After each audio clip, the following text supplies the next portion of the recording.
pequeno problema, que eu não costumo nunca arranjar desculpas no início das minhas apresentações, mas de facto não estar aqui a comandar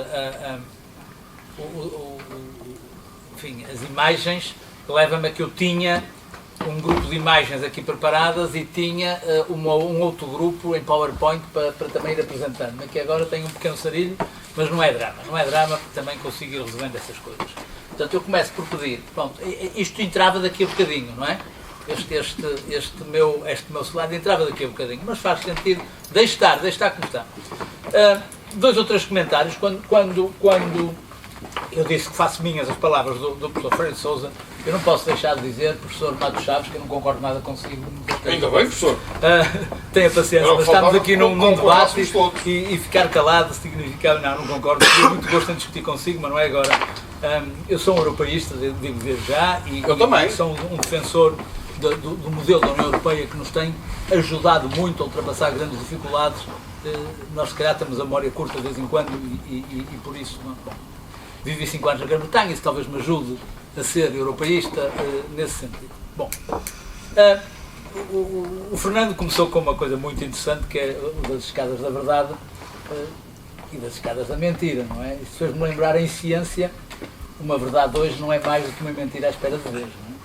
A fila à espera de vez. Bom, há 2 outras coisas que eu ia comentar, eu vou acrescentar uma que o Fernando disse, que é, primeiro, Portugal não é um país pequeno, digo isso frequentemente. Nós muitas vezes falamos, não somos um país pequeno, olhem à nossa volta, nós somos grandes, não é? Mas somos um país médio, sem dúvida nenhuma.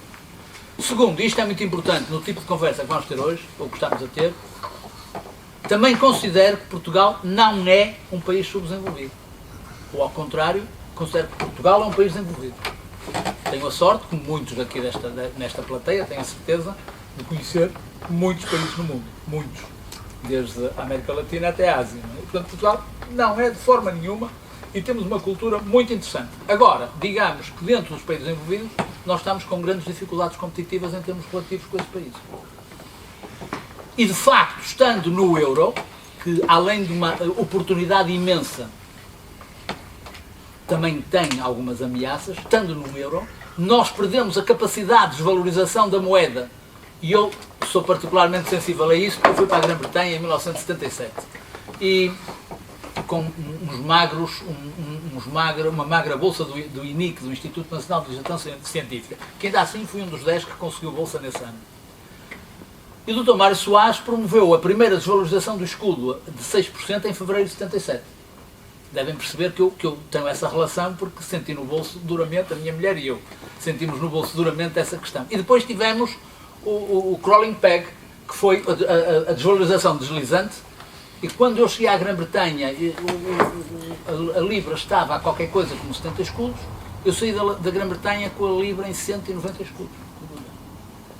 E claro, aqui o sistema português, com os seus problemas, ia-nos atualizando em outubro de cada ano o valor da desvalorização. E também, nessa altura, já agora, a senhora Thatcher entrou com o seu... derrotou, ou por outra, o James Callaghan implodiu, o Partido Trabalhista implodiu com James Callaghan, e a senhora Thatcher entrou e provocou, de facto, um tratamento que levou a inflação a 20% na Grã-Bretanha.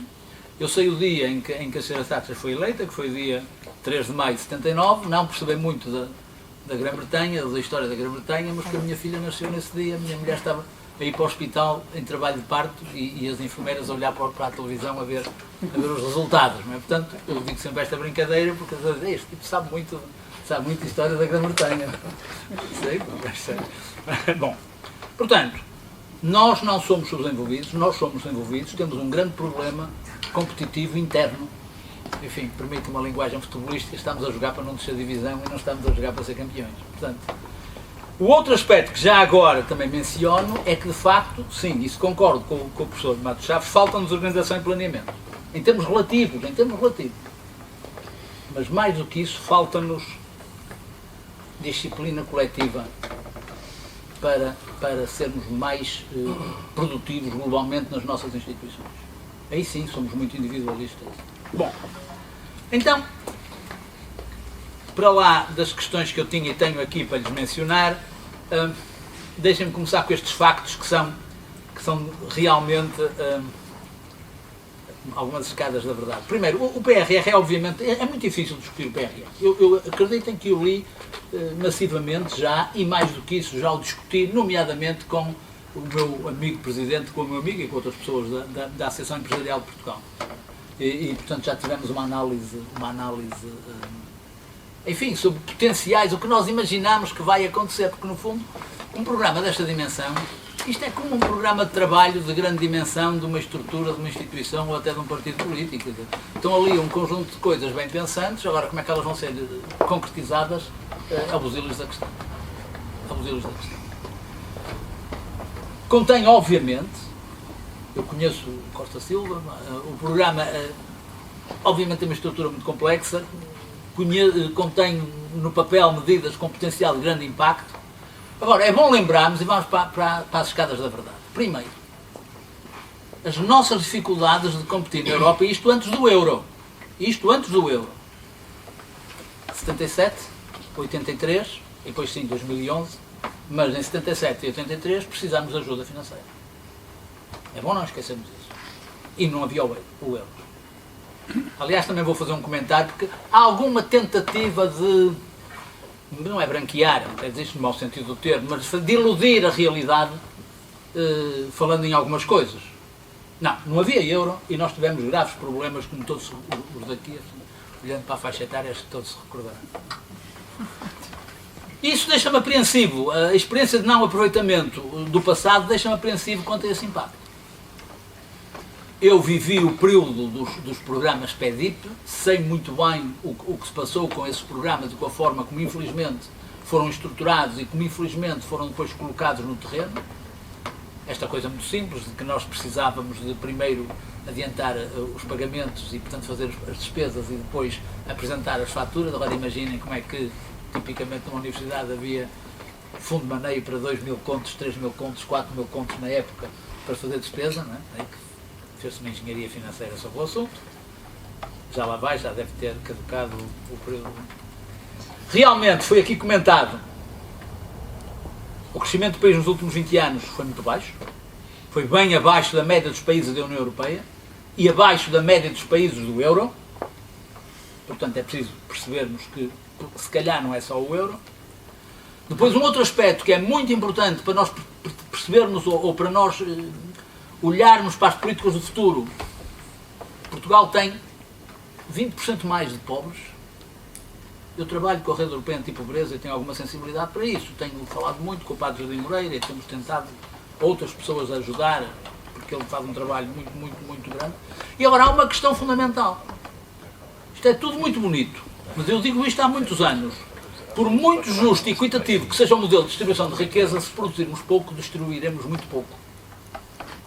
Ou, em limite, se produzirmos zero, por muito justo que seja a distribuição, vai dar muito pouco a cada um. E, portanto, a grande questão é, e vou passar depois para o slide seguinte, a grande questão é como é que nós conseguimos aumentar a nossa produtividade, como é que conseguimos criar riqueza, com bazuca ou sem bazuca. Neste caso, potencialmente teremos a bazuca. Penso que sim, que teremos. Além da bazuca, temos todo um conjunto de verbas que o Fernando já mencionou e que essas já estariam previstas. E que os 16 milhões que vamos ver passarão para 63. 60. 60 ao todo. 60 ao todo. 60 ao todo, 60 mil milhões é uma coisa. Eu penso que é muito dinheiro, não tenho a certeza, mas penso que é muito dinheiro. Bom. Não posso deixar de lhes mostrar este gráfico. Este gráfico tem uma história muito traumatizante, devo dizer-vos. Aquela linha que está ali é em 2009. Em 2010 realizou-se em Serralves uma conferência muito interessante. Eu diria com personalidades muito relevantes da nossa sociedade. Eu também lá estive, tirando o meu caso, personalidades muito relevantes da sociedade, economistas, políticos. E um homem que eu conheço bem, que é o professor Manuel Vilares, que é talvez o maior econometrista português, fez uma apresentação sobre o problema da economia portuguesa em séries no tempo. E apresentou este gráfico que está aqui na parte da dívida externa líquida, só portanto na parte das bolinhas. E acreditem que houve... O gráfico estava um bocadinho mais condensado que este está mais esticado. houve uma espécie de um silêncio ensurdecedor na sala. E no fim da sessão as pessoas diziam, aliás, isto é um problema seríssimo, pá, não sabia bem que era assim.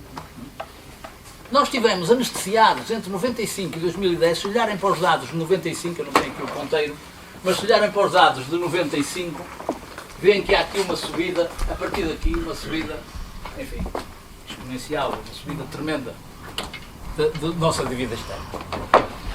Eu fiquei de tal maneira impressionado que resolvi anualmente começar a pôr um pontinho mais. Primeiro colecionei os dados da dívida bruta, porque também é outro indicador importante, e resolvi todos os anos, tenho feito isso. Já vou em 2020, agora daqui a uns meses ponho lá o 2021, ou daqui a uns meses largos, não é? Isto demora um bocadinho Ora bem, e esta é a nossa situação. Nós vivemos acima das nossas possibilidades. É o que isto quer dizer. Nós vivemos acima das nossas possibilidades. Portanto, temos um problema em mão, como dizem os britânicos, quando a gente diz, tenho um problema, e eles dizem, yes, you have a problem. Portanto, não dizem mais nada. Eu digo isto, temos um problema. E temos que ver se conseguimos, com os meios disponíveis, brutais, que temos tido na União Europeia, e eu pergunto, não vale a pena perguntar porque não há resposta. Como é que nós estaríamos se não tivéssemos esses meios todos? Como é que nós estaríamos? Não podemos responder, porque não existe isso, não é? Tivemos os meios, desperdiçámos uns tantos, enfim. Portanto, este gráfico é um gráfico para mim muito preocupante, um gráfico que nós devemos manter na cabeça porque corresponde a uma anestesia em que nós estamos a viver ao longo dos anos. Eu acho que estamos nas bodas de prata desta anestesia, porque tem 25 anos, que nos deve fazer refletir. Portanto, isto são verdades lá para Alice, que temos que crescer mais e melhor com atenção à economia social, com a crescente produtividade, e esse é o nosso calcanhar de Aquiles, com o investimento, e vou já falar agora da inovação, falo dentro de um minuto da inovação, na exportação líquida. E temos agora um problema, porque há um exercício a fazer que é qual é o impacto que nós vamos conseguir. Os grandes mestres discutem o assunto e temos a Comissão Europeia a dizer que nós iremos conseguir qualquer coisa com 1,5% a 2,4% em 6 anos. E o nosso governo diz que teremos 3,5% de impacto. Outros países, como o Fernando mencionou, se vão conseguir ou não, não sei. A Grécia a gente fica sempre com alguma dúvida, vamos ser realistas. Né? Mas, aparentemente, vão conseguir impactos muito superiores ao nosso. Nós temos 3 eixos de intervenção que são interessantes, como é evidente. Globalmente, nós lemos o documento. Eu iria passar agora um slide mais detalhado, mas não posso passar. Na resiliência, em termos de subvenções, nós iremos ter 8 milhões e 500. Na transição climática, todos aqueles itens da transição climática, vamos ter, que o Fernando mostrou, vamos ter cerca de 3 mil milhões. Na transição digital, cerca de 2.500 milhões, um total de 13.900 milhares de milhões, mais 3 mil milhões de empréstimos, portanto, reembolsáveis, o que dá um grande total de 16 mil milhões. Mais as verbas ainda do Portugal 2020, do Portugal 2030, que estão disponíveis, que estariam disponíveis de qualquer maneira. A questão é que modelo de execução e que destinatários. Isso é muito básico. Que modelo de execução e que destinatários. Os números, os dados estão lá. Se formos ao tal gráfico que eu gostaria muito de estar a mostrar, que o Fernando mostrou, desde o Serviço Nacional de Saúde, agora reparem, Serviço Nacional de Saúde, Habitação, Respostas Sociais, Cultura, Capitalização e Inovação, falo já, qualificações e competências, infraestruturas, etc. Bom, que tipo de investimento reprodutivo é que isto tem em termos do nosso crescimento? Tem algum, como é evidente que tem algum. Mas a grande questão, já está ali o slide, é que há um forte desequilíbrio entre o setor público e o setor privado. Posso-vos garantir. Há um forte desequilíbrio, esse é o olho nu. É um plano para investimentos públicos que não acredita na iniciativa privada. Global. Tenho que ser crítico nisso. Eu trabalhei toda a vida no sistema público e tenho um grande apreço pelo sistema público. Este plano acredita muito pouco no sistema público. Em termos das empresas, não vai mais que 1/3 do investimento, não está previsto mais do que a alocação de 1/3 do investimento na componente privada. investe no aumento da administração pública, vamos ter um aumento, grande da dimensão da administração pública, desde logo, por exemplo, também no Serviço Nacional de Saúde, e aí quero-lhes dizer, eu não comentei este assunto há pouco do gráfico que lhes mostrei, que ia comentar e esqueci-me. A pandemia foi um balão de branqueamento dos problemas do Serviço Nacional de Saúde. Nós temos a memória curta. Antes da pandemia, o Serviço Nacional de Saúde estava com enormes problemas. Enormes problemas. E agora, com a pandemia, claro que se deixou de falar disso e, naturalmente, que os médicos e os enfermeiros agora não estou com ironia nenhuma. Obviamente, são heróis, passaram uma vida duríssima, de grande risco, tudo isso. Mas o problema não é os médicos e os enfermeiros. O problema é o modelo de legislação de trabalho e o modelo de organização e gestão das instituições. E também ali naquele gráfico que pode passar para trás o gráfico, já este. Quando alguns tentam, de um certo setor político, dizer, pois houve este problema, eu não comentei que naquela linha é a linha do estouro que houve em 2010, 2011. Aquela linha é a linha do estouro, não é? O Manuel Vilares falou em outubro e 3 meses depois soaram as trompetas. Ora bem, alguém tentou dizer, volta e meia tentam dizer, foi o Lehman Brothers. Não foi. O Lehman Brothers foi em 2008. Vejam o crescimento até 2008. O crescimento da dívida até 2008. Portanto, não é verdade que tenha sido... Ajudou, claro que ajudou, mas não é o Lehman Brothers que criou o problema. Da mesma maneira que o Serviço Nacional de Saúde agora, com o Covid, pode andar para a frente, se faz favor. Portanto, o aumento na administração pública, o aumento no Serviço Nacional de Saúde, que vai engordar em termos de milhares de pessoas, de funcionários, provoca uma despesa continuada, uma despesa corrente continuada, que nós não conseguimos depois aguentar em termos de futuro. E isto é uma coisa que me preocupa muito. O Banco de Fomento, eu tenho aqui uns dados do Banco de Fomento, que tem um primeiro investimento, iria ter, eu julgo que ainda não tem, porque tanto quanto tenho lido, 1.300.000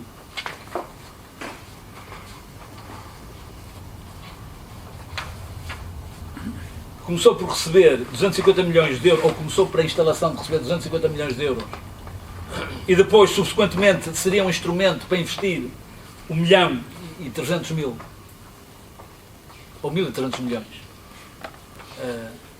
de euros. Bom, em termos de calendário, há aqui todo um conjunto de requisitos, de critérios, etc. Em termos de calendário, só está previsto para o terceiro trimestre, para agora de 2021, um decreto que vai regulamentar o processo de capitalização. E só se prevê que haja um financiamento concretizado no fim de 2023. E bom, como é para 2023, para depois se vai cumprir ou não sei, mas neste momento não está. O Banco de Fomento está-se a arrastar de uma forma muito preocupante. E as empresas precisam disto. Porque a ideia do Banco de Fomento era apoiar a capitalização, ou por outra, a capitalização, a resiliência das empresas, ajudar as empresas a criar resiliência. Portanto, enquanto não se perceber, exatamente, enquanto não se perceber, e esse foi um erro de 1980, nem sequer foi um erro socialista. Portugal, de ser um país de serviços, é condenar-nos à morte. Isso sem dúvida nenhuma. Enquanto não se perceber que é necessário recuperar e promover a resiliência das empresas, recuperar a área produtiva do mar, que obviamente, e estamos de acordo, como é óbvio, e a agricultura, e promover a economia social, nomeadamente combatendo a pobreza e a exclusão, nós não temos possibilidade do desenvolvimento que todos gostaríamos de ter e que todos desejamos ter. Depois há um outro aspecto que não posso deixar de dizer, é necessário combater o desvio de fundos. Bom, nós temos contra isso. É bom a gente dizer estas coisas desagradáveis, mas é bom não deixar isto esquecido. Deixem-me só fazer-lhes um comentário mais, eu vou ser breve. No caso da inovação e da capacitação, em que há algumas verbas, a situação é bastante preocupante. Eu tenho muita experiência de trabalhar em projetos de desenvolvimento, de investigação e desenvolvimento com empresas? Tenho, agora já não faço, mas fiz muitos anos. Tenho, ao todo, muitos anos de colaboração com a empresa.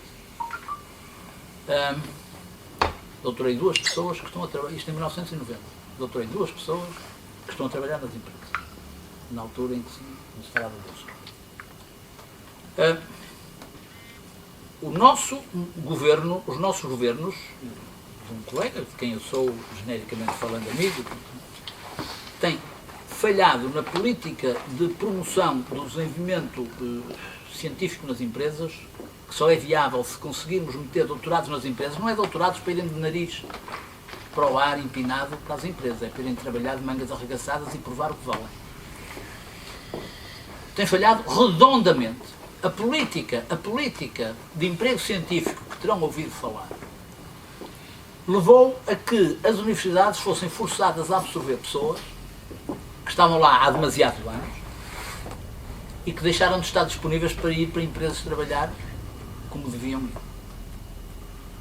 Portanto, nós não temos as nossas empresas capacitadas para uma grande... As nossas empresas, algumas estão, mas em número significativo, não temos as nossas empresas capacitadas para promoverem atividades de desenvolvimento com as instituições do sistema científico.